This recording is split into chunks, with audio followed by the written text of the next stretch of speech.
Hi friends, నేను మీ దేవిని. Please subscribe my channel. ఇప్పుడు ఒక కథ చెప్పుకుందామా? ఉచ్ఛ్వాస నిశ్వాసాలు. ప్రతి మనిషికి జన్మనిచ్చినప్పటి నుంచి మరణించేదాకా నిరంతరం ప్రేమ సరఫరా అవుతుండాలి. ఒక విధంగా చెప్పాలంటే ఈ ప్రేమ ఉచ్ఛ్వాస నిశ్వాస లాంటిది. ఇవ్వడం, తీసుకోవడం, కణాలను, శరీరాన్ని, మనసును, ప్రతిదాన్ని ఉత్తమంగా పనిచేసేందుకు నిలబెడుతుంది. మరణం అనేది మానవ శరీరం తాలూకు అన్ని ప్రకంపనాల సంపూర్ణ ముగింపు. గుండె పనిచేయడం ఆగిపోతుంది. ఊపిరితిత్తులు, సిరలు, ధమనులు, నిజానికి భౌతిక శరీరంలోని ప్రతి అవయము పనిచేయడము, కంపించడము నిలిచిపోయాయి. ఇంద్రియ జ్ఞానం పోతుంది. లోపలకు బయటకు తీసుకెళ్లేందుకు పనిచేసే నాడులు, ఉత్తర్వులు అందుకోవడం మానేస్తాయి. ఈ రకమైన విరామమే మరణం. శ్వాసక్రియలో గాలి పీల్చిన తర్వాత వెంటనే విడవడం ఉండదు. శ్వాసను కొంతసేపు లోపల ఉంచటం, ఆ తర్వాత ఊపిరి పీల్చుకుంటాం. అలాగే మళ్ళీ గాలి విడిచిపెట్టాక 2 సందర్భాల్లోనూ చిన్న విరామం ఉంటుంది. మొదటి విరామం ఉచ్ఛ్వాసం, పూర్ణ కుంభకం. రెండో విరామం నిశ్వాసం, శూన్య కుంభకం. ఈ విరామ స్థితులు వేగానికి సంబంధించినవి కావు. విరామస్థితి మరణస్థితే తప్ప మరొకటి కాదు. ఆ స్థితిలో ప్రతి చర్య, ప్రతి కంపనం నిలిచిపోతాయి.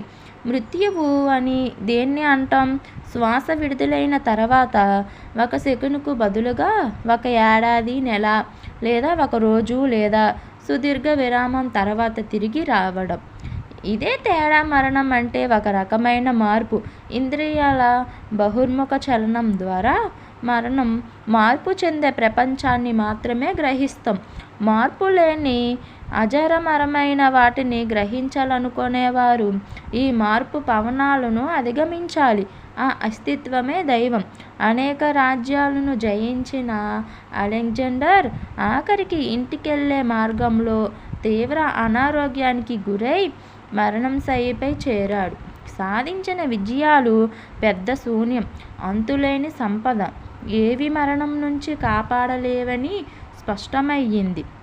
తన శవపేటికను కేవలం వైద్యులు మాత్రమే మొయ్యాలని, శ్మశానానికి వెళ్ళే దారిలో విలువైన వజ్రాలు, మణిమాణిక్యాలను పరచాలని, శవపేటికలో నుంచి ఖాళీ చేతులు బయటికి కనిపించే విధంగా ఉంచాలని 3 కోరికలు వెల్లడించాడు. తన ప్రీతిపాత్రుడైన సైనికుడికి ఆ కోరికల వెనుక అంతరమడిగాడుతాడు. నిజానికి ఏ వైద్యుడు మరణాన్ని ఆపలేడు. ఒకవేళ వైద్యం చేసిన వల్ల కాటి వరకే. అందుకనే మొదటి కోరిక కోరుకున్నాడు. జీవితంలో సింహభాగం సంపదను కూడబెట్టడానికే సరిపోయింది. అదేది తన వెంట తీసుకెళ్ళలేకపోతున్నానని, కేవలం సిరి సంపదల వెంటపడి విలువైన కాలాన్ని, జీవితంలోని మాధుర్యాన్ని కోల్పోవద్దని చెప్పడానికి రెండో కోరిక. ఈ ప్రపంచంలో వచ్చేటప్పుడు వట్టి చేతులతో వచ్చాను, వట్టి చేతులతోనే వెళ్ళిపోతున్నానని చెప్పడానికి మూడో కోరిక అని చెప్పి కళ్ళు మూశాడు. ఎందరెందరో జీవిస్తున్నారు. అయితే పొందిన జీవితానికి కొంతైనా జోడించాలి మనిషి. ప్రతి మనిషి ఎంతో అవగాహనతో జీవించాలి. దైవం మనిషికి ఈ ఉనికిలో ఒక బాధ్యతను అప్పగించాడు. అది మానవ స్పృహను పెంపొందించే దిశలో కృషి చేయడం. ప్రతి ఒక్కరూ ఆ పాత్రను 100% పోషిస్తే దైవం కార్యం చేస్తున్నట్లే.